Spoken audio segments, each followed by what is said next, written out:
Hi, my name is Junot Castelyn and I'm a PhD candidate in counselling psychology at the University of Alberta in Canada.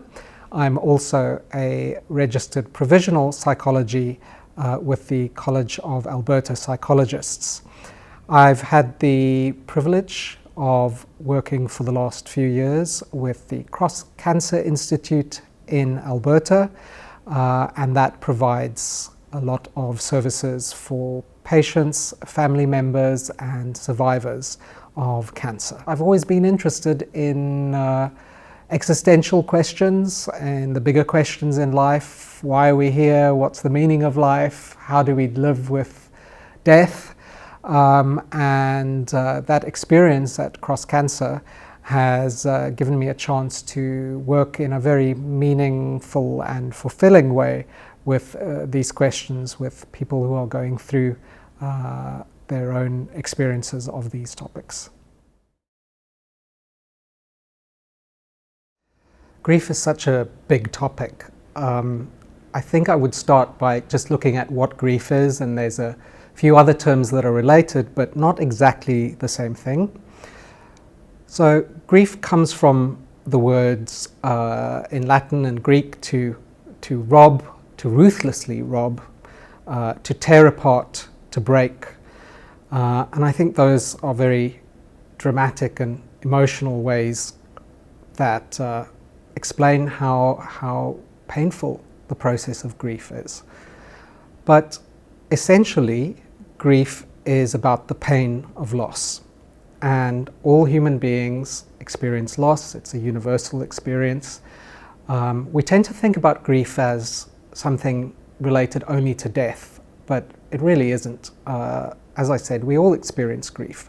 And it can be things like divorce, serious illness, accidents, anything that causes a major change or disruption in our life, and that leaves us feeling bereft. That's where the word bereavement comes from, right? So grief is related also to the term mourning, and mourning is what Dr. Alan Wolfelt, who is a grief researcher and educator that I really like, he talks about mourning as grief in motion, and I think that's a very good way to describe it. It is sort of all the external manifestations of grief, all the things we do to cope with grief. So a very poignant example of that would be a funeral. That is a mourning ritual. Crying is a way of mourning. So you'll see this all around the world in different ways. Different cultures have different ways of expressing their grief. Now, anticipatory grief is that same pain of loss, but it's when you see that grief coming at you. You see that loss coming at you, rather. And it can be a very destabilizing and painful aspect of that last time that you have with someone. And specifically here, we're talking about something like a long illness like dementia or cancer, in which the death of the person is foreseeable and is coming. So in that situation, people often feel like they're on a roller coaster. People describe it as being in limbo or living on a knife's edge, because you just don't know what's going to come next. And because it's that uncertainty that you have to deal with, it can sap so much of the joy and time that we have with that person. It can sap so much of that out of the experience. I think it's also worth mentioning preparatory grief, which is when the person, let's say, who has the illness themselves, first realizes that they're going to die. And they can go through all kinds of difficult emotions and feelings that they weren't prepared for.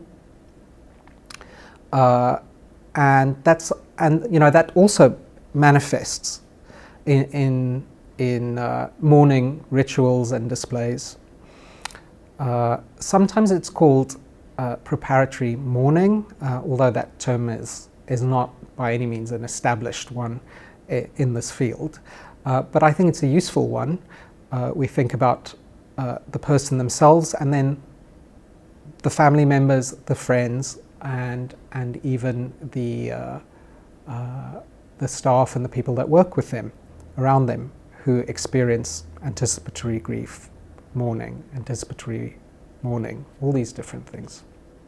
Grief is always looked at in a very negative light, and with anticipatory grief, there are some benefits, I would say. You have the chance to say goodbyes and to make plans for life after death for those that remain behind, if you want to put it that way.